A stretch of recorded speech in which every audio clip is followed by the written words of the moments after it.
So the mastery number is the 3. That's the one, we always put the soul up and then the mastery under. So in the left corner, you have the 3. That's the number from the month, and that's our homework. And the number 3 is connected to our positive mind.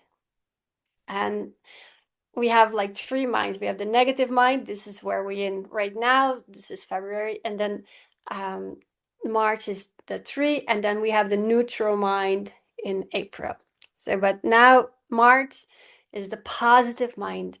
And I always think the positive mind has a lot of ideas and a lot of creativity. It's connected to our navel center. That's why we started out with this exercise, connecting to our navel, activating our navel, activating our fire energy. 3 is connected to the fire. So lots of things. And every number has its positive polarity and its negative polarity. So let's start out with the positive polarity. If the